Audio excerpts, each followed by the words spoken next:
Everyone, raise your hand up for one of the worst seasons of a Cartoon Network show I've ever met. Season 11 of Ninjago, Secrets of the Forbidden Spinjitzu. It's a season, alright, it exists, but that's all it is. The story is basically Ninja got bored, temple stuff happens, a sphere gets released, which is technically a serpentine. Zane gets... No, but first, we gotta say this. Fire and Ice Chapter is probably one of the worst decisions out there. I think that it's A, bad, as is, and B, it's just not good. Alright? I don't think 30 episodes a season should work. Not only that, but they think Sing Sacrifice is more effective than the one in Season 3? That thing got me bawling. This one's just like, oh, okay. And I also don't like how Zane doesn't get punished for his crimes, and I don't like Kai in this season, because he's, I'm weak, and then in Season 4, he was like, doesn't matter, I'm still gonna fight you.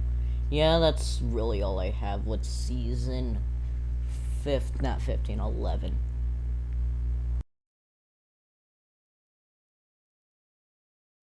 Season 2, Legacy of the Green Ninja. It's basically what happened after Season 1. Yes, I know that there's more filler in it than Season 11, but at the same time, the filler probably made more sense in there.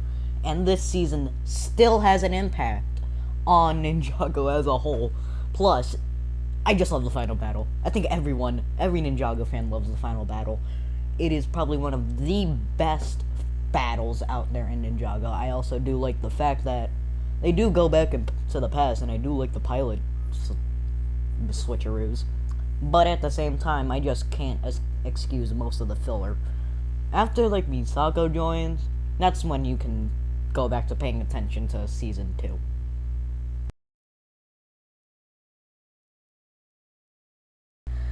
Season 14, yes, that season. The second out of 2 to be. The second one to have a 4-episode arc. And also one of the shortest seasons, tied with Season 10. This one feels like filler. I'm just gonna say that right now. I think the only reason that they had Season 14 was to introduce the Island of the Keepers and also the Storm Amulet, and also make a cliffhanger ending about Wujira. Yes, that Wujira. The same one we're gonna get into when we get to Season 15. Anyways, I don't like how the ending is basically just wait till Season 15 to find out who this water dragon is. I also don't like the fact that they basically dropped Ronin in the beginning, and then all of a sudden he's the main bad guy because villains. Because he was like that in Season 6 and in the 3DS game Shadow of Ronin. But I do like the fact that they do have most characters on point, and Misako is back as a mainline character. Unlike another one we get into. I just love this. I like this season. I think it's good. I don't think it's bad.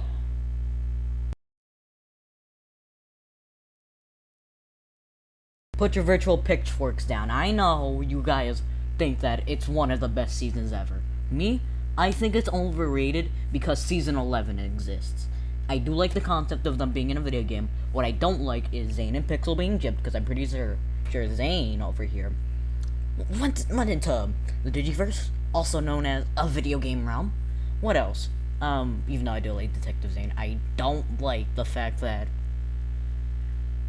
there's like a filler episode in there, but it's Detective Zane, so I do like it. At the same, it's confusing. I do like the references to Harumi and the Sons of Garmadon. I also do like the fact that Cyrus Borg is in there, even if it's very short.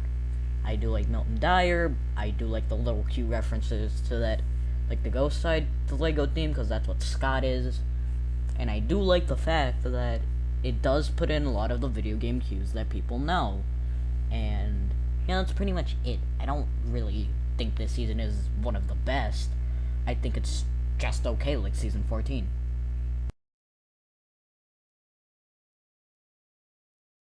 Season 3 rebooted.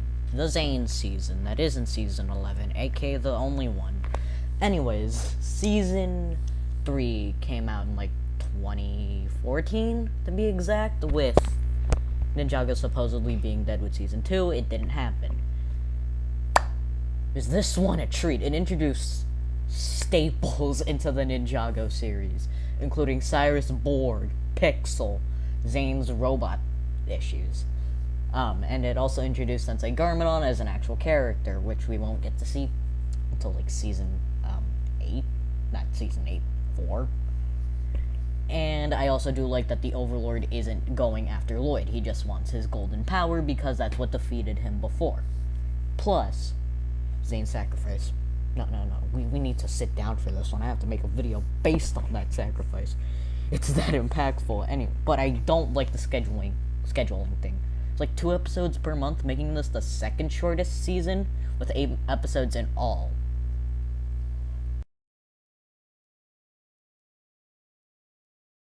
Men, people, woman. We have made it to my 10 favorite seasons out there in Ninjago.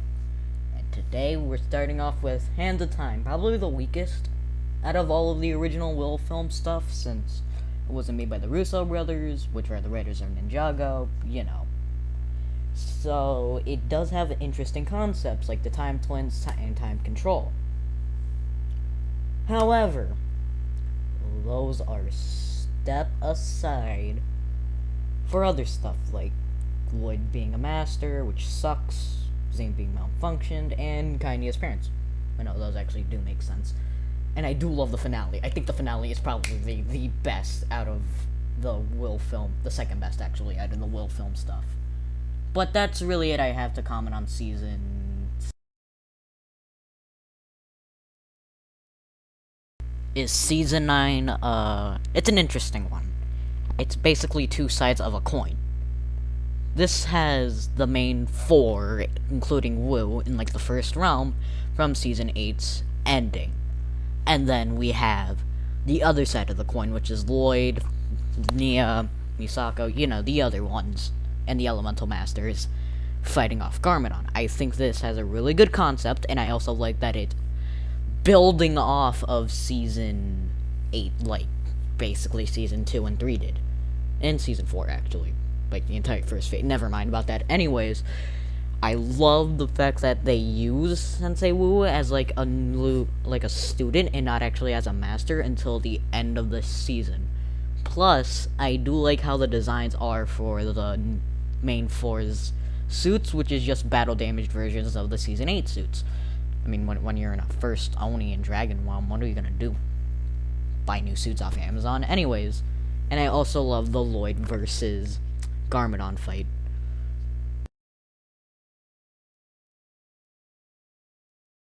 And here comes the third part of the Oni trilogy, the conclusion, as I like to call it. Not only to the Oni trilogy, but as to Ninjago, or at least the Will film era, as I like to call it. Is this season a treat for nostalgia people?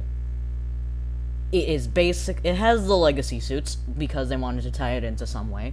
I do like the fact that Cole takes a plunge in there. I do like that Garmadon and Lloyd have some sort of relationship, even after him trying to kill him, like, twice. And I also do love men. I love the fact that the Sword of Sanctuary is in this, the golden armor is in this, and the realm crystal's in it. Man, oh boy, is it something. I love it so much, and I love the final battle even more.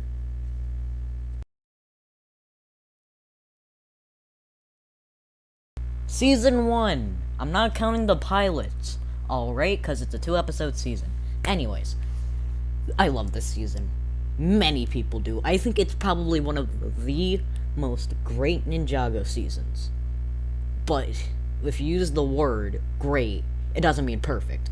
There are more seasons that are better, but I'm only gonna say that because this is technically the first season and they didn't really know much to do with it. But at the same time, Lloyd gets introduced, Samurai X gets introduced. Pretty sure Samurai X is in every single season, except for like season 5 and wait, no, they're in season 6. Yeah, that.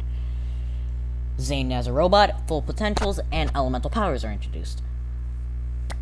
Oh boy, is this season good. You should go watch it right now as we speak. Save your virtual pitchforks, like I said. I think this season is also overrated. Ghosts, I mean, I like the concept, but like, I do like Moro, I do like Nia as a ninja. I don't think all of those were fleshed out. I think that Moro should have been fleshed out more as a character instead of being a one-note villain who just wants to release their master known as the Preeminent, also known as a realm.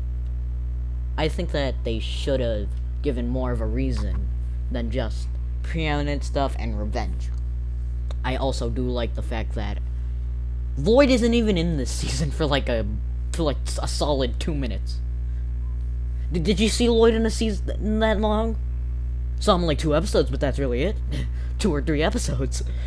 I also do like the fact that since the last season, which was season 4, had more of an elemental power focus, which it was introduced in season 3, but wasn't really fleshed out, that they went back to the roots and just basically made their elemental power disappear. I do like that. I just think the season is overrated. We are in the endgame, boys. This season, the first of the Oni trilogy, has probably the best Lloyd out there. Bar none. This season is great. It's good. I thought it was going to be bad from the movie, which came out, like, earlier. Because this is after, since the movie designs. But no, everyone is intact. Everyone is still here. Harumi is a good villain. Lloyd has some great character development in this one. Mistakari is so precious to me. Everything in the season works. Except for one itty-bitty thing. I don't guys know if you know this, but some of the characters were butchered in this one. Mainly Kai. He was butchered the most. And probably Zane as well, since he just died in an episode. Just was gone. I do love that Pixel is back, though. That is probably one of the best things to come out of this.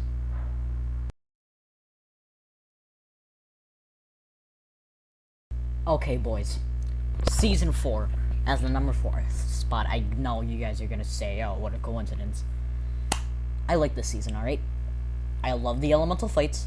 I love the fact that it comes after Season 3's sacrifice. I do like the fact that Zane does come back, because you can't have Ninjago without Zane, the boy. I do like the Kai and Skylar conflict, and I do like the fact that Chen almost made Kai question if he should be fighting on this side, on his side, on the ninja side, or not on, and on his side. Ooh, and his elemental power don't matter. He's still gonna fight a big fight. I think that the ending, though, really brings it down, because it's basically Season 3, but with Garmadon. Yeah, I said it.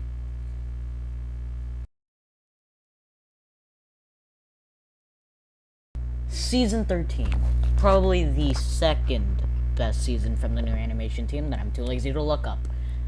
I love this season, alright? I think it's probably good. It only has 1 filler episode, and it's an anime episode.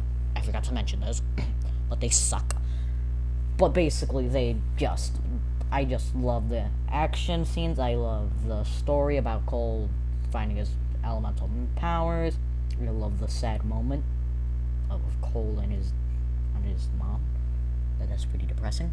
And I do love the finale.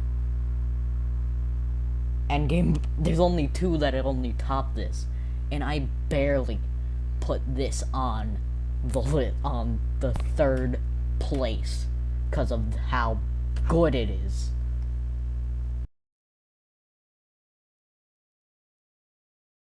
I am willing to say this was a hard choice to make.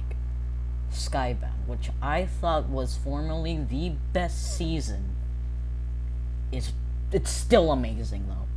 This is one of the only villains that technically won and had a good motivation on their revenge plan. I also do like how deceiving Nauticon is. I like how he actually torments Jay over the fact that he wants the ninja to pay, and he wants to send them into his sword. The Sky Pirates are probably one of the best villains out there. I love them. Oh my god, I love them. Echo Zane is probably one of the best in the entire world. Nia has more character development. Jay has more character development, and the ending is perfect. I didn't include these two because they weren't actual seasons. The pilot to go after season 4 and Day of the Departed, yes, that Day of the Departed, goes right after season 11.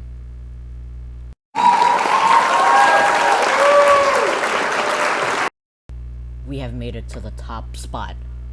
Season 15 is my favorite Ninjago season. No, I'm not doing it because I only did one thing. That's not how I decide stuff. It's season 7. I mean, not 7, 15, a treat. Maya and Ray return. Maya is so precious. Mom of the year. Cartoon Mom of the year. But that's... this season is just so good. I want you guys to watch it right now. You guys don't know this, but I'm actually crying when I'm doing this. Just go see season 15. I'm not gonna spoil anything, but the Nia sacrifice is forever. Well, except for that, I spoiled that, but Nia's sacrifice is forever.